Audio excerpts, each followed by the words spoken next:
Hello বন্ধুরা, সকলকে মহাশিবরাত্রির অনেক অনেক শুভেচ্ছা। তো তোমরা প্রায় সকলেই তো বার করো, তা আমিও এবছর বার করে নিয়েছিলাম। তাই বিকাল বিকাল বেরিয়ে পড়েছি পুজো দিতে যাব বলে। তো বাড়ির পাশে মন্দিরেই যাব। তো বিকাল বলতে 5টা বাজে। তো এখন আমরা যাচ্ছি। আর যেতে একটুখানি টাইম লাগবে, ওই 10-15 মিনিট মতো, 15 মিনিটও না, 10 মিনিট মতো টাইম লাগে। একদম বাড়ির পাশে মন্দির, হেঁটে 10 মিনিট, তার মানে বুঝতেই পারছো কত কাছে। তো এই যে আমরা হেঁটে হেঁটে যাচ্ছি। এই যে ওইখানে মন্দির দেখা যাচ্ছে।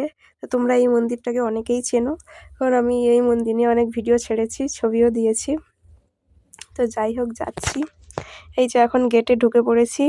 তো এখানেই অনেক বড় শিব ঠাকুরের মূর্তি আছে, কিন্তু আমি যে ছবি তুলছিলাম ছবিতে আসেনি। তো কি আর করব ছবিতে না এলে।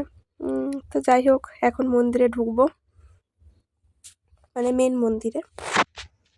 তো এখন মন্দিরে ঢুকছি, এসেই দেখছি ফাঁকা ফাঁকা লাগছে। ভাবলাম যে কেউ কি আসেনি, না কিছু শুরু হয়নি, না কি ব্যাপার।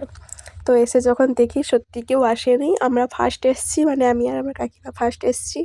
তো এসে যখন দেখি পুজো চলছে, তো আমরা ওইখানে একটু বসলাম। তো আমরা বসে বসে কয়েকটা ছবি ভিডিও করে নিলাম। তো তারপরে এই যজ্ঞ শুরু হলো, যজ্ঞটা শেষ হলে তারপরে অঞ্জলি দেওয়া শুরু হবে। তো আমরা কিছুক্ষণ বসছিলাম। আমরা কিছুক্ষণ বসার পরে সব ব্রতীরা একে একে ঢুকলো। তো কিছুক্ষণ পরই আমাদের অঞ্জলি শুরু হয়ে গেছিলো। তো অঞ্জলি শেষ হওয়ার পরে আমরা এই যে ধূপ প্রদীপ এগুলো জ্বালালাম।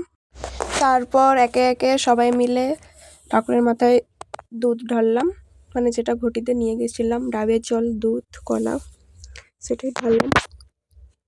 তারপরে প্রণাম করে নিলাম। প্রণাম করে নেওয়ার পরে পঞ্চামৃত নিলাম। তারপরে এবার নিচে যাব, মানে মন্দিরটা উপরে ছিল, তো এখন আমরা নিচে যাব। তো নিচে এসে এই যে এখানে একটা বড় ঘন্টা আছে, তো একটু ঘন্টা বাজিয়ে নিলাম। তারপরে সব ঠাকুরকে প্রণাম করলাম, তারপর একদম নিচে চলে এসেছি। তো আজকের ভিডিওটা এই পর্যন্তই। তো তোমাদের কেমন লাগলো জানিও। দেখা হচ্ছে পরের ভিডিওতে। টাটা।